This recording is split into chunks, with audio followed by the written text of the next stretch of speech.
Hello, this is Lance from Blue Collar Bobbers.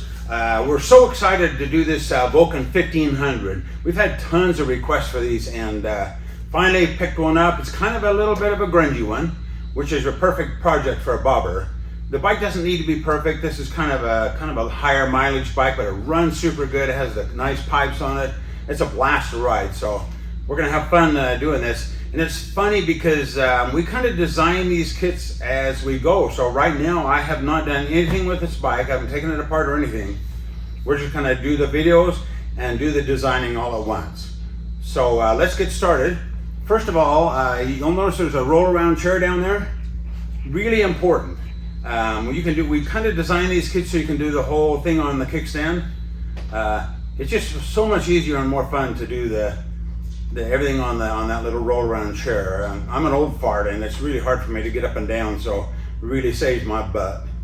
Okay, let's get started. The first thing we want to do, really important, is tie that kickstand. So be sure and watch the next little video. I'll show you how to do that. Really important, because if this thing rolls forward when you're working on it and falls, you're going to hate life. So let's tie that kickstand first.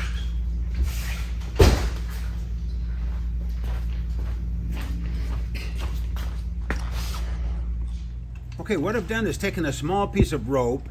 You can use a nice strong bungee cord for this too, whatever works. And you want to loop it around this little peg that comes out by the spring here. Loop that around there and then up around that post in front. Loop it around there and then around that post, and then tie it nice and tight.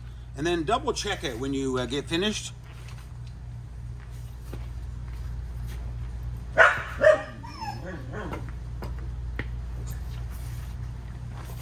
Make sure that that thing's tight and it won't slide off that kickstand. Really important. Let's get started. The first thing we want to take off is this passenger backrest. Let's take that off. It's just these 4 screws, 2 on each side.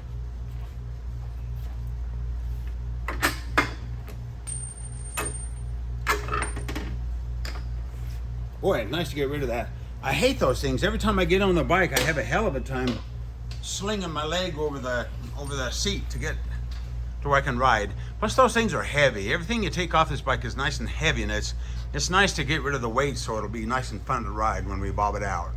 Next, let's get rid of these big old ugly seats. And obviously it's going to be nice to get rid of this one with the tears and stuff in it. So pretty simple. It's just weird. I've never seen a seat come off like this. So what you do is you take these little screws out here on both sides. Whoop, that one fell out. I had it loosed, obviously. Take that one and the other one out. And then what we do is we slide forward and lift up on the front. Like I say, I've never seen one done that way.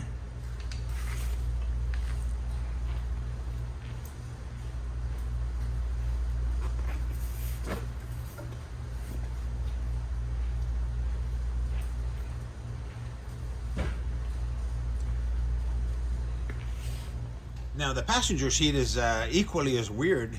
So what you do is you remove this screw here, and then you slide it forward. The seats are off.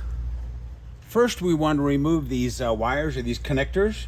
So the way to do that, there's 2 of these square connectors. You just push down real hard on that little tab right there, and then they come apart. There's one there and then one there. I've already taken that one apart. And then there's 3 of these small wires here. Just pull on those and they'll come out. And then there's these 2 auxiliary connectors here. Mine weren't connected or anything, so you probably won't be either, but those are the wires that we want to connect, and then we can slide this fender off. Removing this rear fender is a piece of cake. Okay, there's just a few screws we need to remove and it'll come right off. We'll start with these 2 right here. You've got this one and then one on the other side. So go ahead and take those out.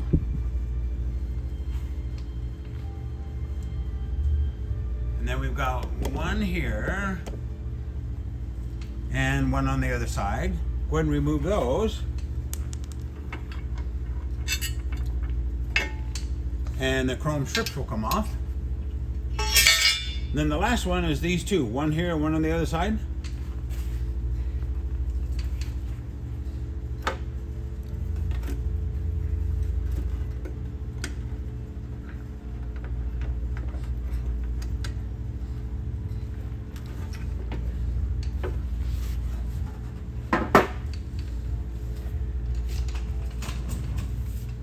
there you have it.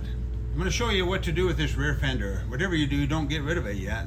Okay, we want to hang on to this fender because we're going to use these wires with these connectors. So whatever you do, just set this aside right now, and then we'll come back and visit that when we do the lighting for the back end. Now, taking off the front fender is really simple. The only screw I had a hard time with was the one back here. So we're basically going to remove this one and this one on both sides.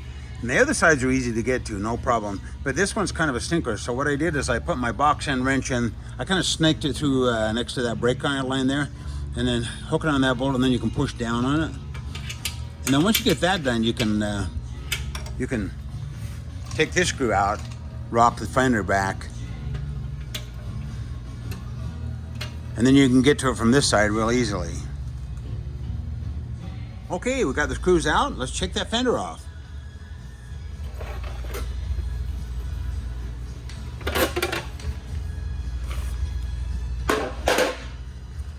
Now we can turn this bad boy into a bobber.